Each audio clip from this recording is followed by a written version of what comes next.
कभी कभी कोई घटना मनुष्य के जीवन की सारी योजनाओं को तोड़ देती है और मनुष्य उस आघात को अपने जीवन का केंद्र मान लेता है। पर क्या भविष्य मनुष्य की योजनाओं के आधार पर निर्मित होते हैं? नहीं। जिस प्रकार किसी ऊंचे पर्वत पर सर्वप्रथम चढ़ाने वाला उस पर्वत की तलाई में बैठकर जो योजना बनाता है, क्या वही योजना उसे पर्वत की चोटी तक पहुंचाता है? नहीं। वास्तव में वो जैसे जैसे ऊपर चढ़ता है वैसे वैसे उसे नई नई चुनौतियां, नई नई विडंबनाएं, नए नए अवरोध मिलते हैं। प्रत्येक पथ पर वो अपने अगले पथ का निर्णय करता है। प्रत्येक पथ पर उसे अपनी योजनाओं को बदलना पड़ता है। कहीं पुरानी योजनाएं उसे खाई में ना ढकेल दे। वो पर्वत को अपने योग्य नहीं बना पाता, वो केवल स्वयं को पर्वत के योग्य बना सकता है। क्या जीवन के साथ भी ऐसा ही है? जब मनुष्य जीवन में किसी एक चुनौती को, एक अवरोध को अपने जीवन का केंद्र मान लेता है, अपने जीवन की गति को ही रोक देता है, तो वो अपने जीवन में सफल नहीं बन पाता और ना ही सुख और शांति प्राप्त कर पाता है। अर्थात जीवन को अपने योग्य बनाने के बदले स्वयं अपने को जीवन के योग्य बनाना ही सफलता और सुख का एकमात्र मार्ग नहीं। सही निर्णय कैसे ले? जीवन का हर क्षण निर्णय का क्षण होता है।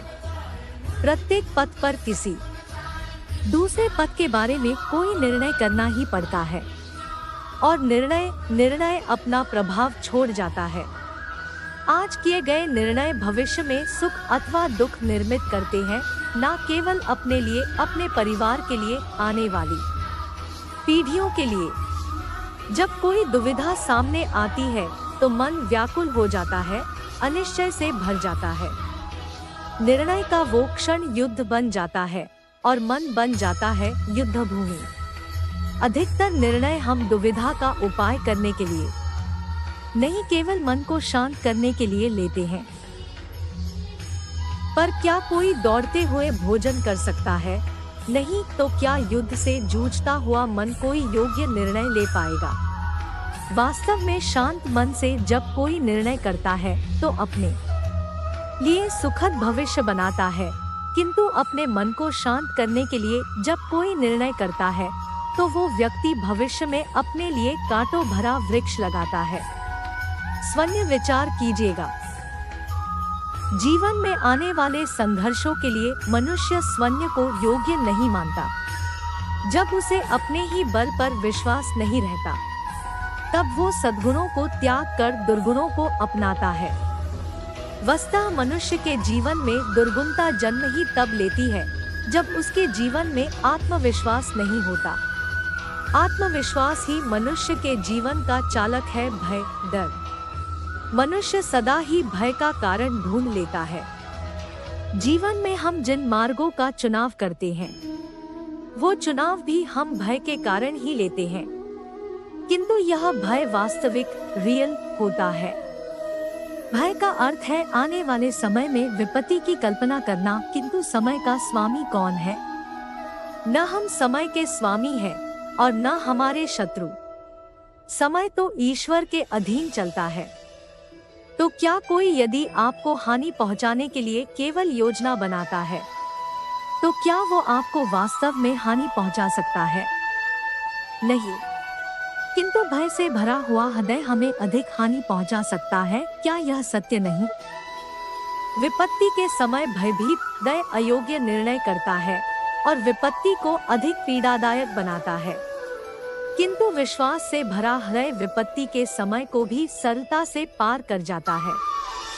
अर्थात जिस कारण से मनुष्य हृदय में भय को स्थान देता है, भय ठीक उसके विपरीत कार्य करता है। क्या यह सत्य नहीं?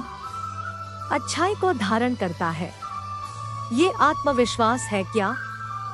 जब मनुष्य यह मानता है कि जीवन का संघर्ष उसे रुबल बनाता है, तो उसे अपने ऊपर विश्वास नहीं रहता। वो संघर्ष के पार जाने के बदले संघर्ष से छूटने के उपाय ढूंढने लगता है, किंतु वह जब यह समझता है कि ये संघर्ष उसे अधिक शक्तिशाली बनाते हैं, ठीक वैसे जैसे व्यायाम करने से देह की शक्ति बढ़ती है, तो प्रत्येक संघर्ष के साथ उसका उत्साह बढ़ता है।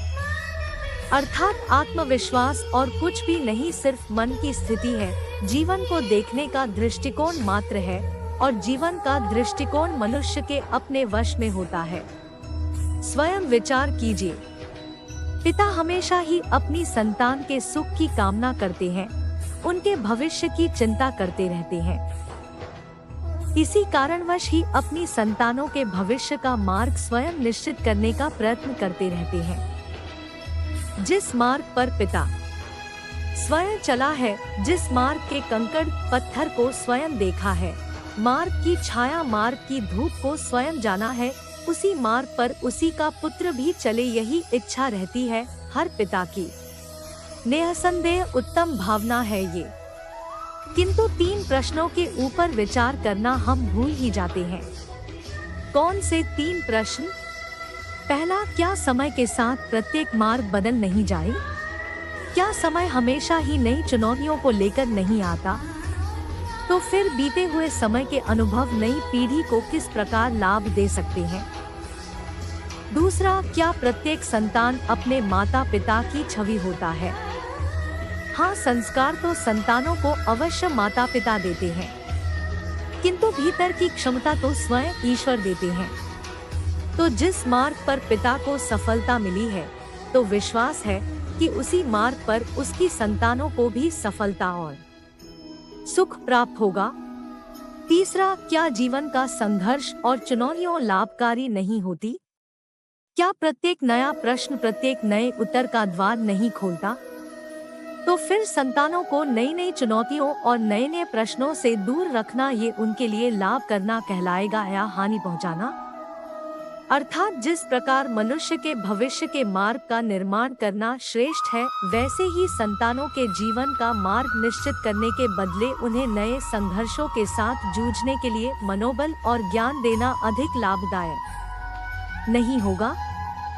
निर्णय के क्षण में हम हमेशा ही किसी अन्य व्यक्ति के सुझाव, सूचना एवं मंत्रणा या परामर्श को आधार बनाते हैं और हमारे भविष्य का आधार हमारे आज किए हुए निर्णय के ऊपर होता है।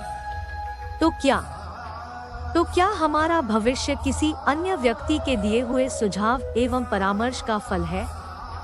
क्या हमारा संपूर्ण जीवन किसी अन्य व्यक्ति की बुद्धि का परिणाम है? सबका अनुभव है कि अलग अलग लोग एक ही स्थिति में अलग अलग परामर्श देते हैं। मंदिर में खड़ा भक्त कहता है कि दान करना चाहिए और चोर कहता है कि मौका मिले तो इस मूर्ति के श्रृंगार चुरा लूं।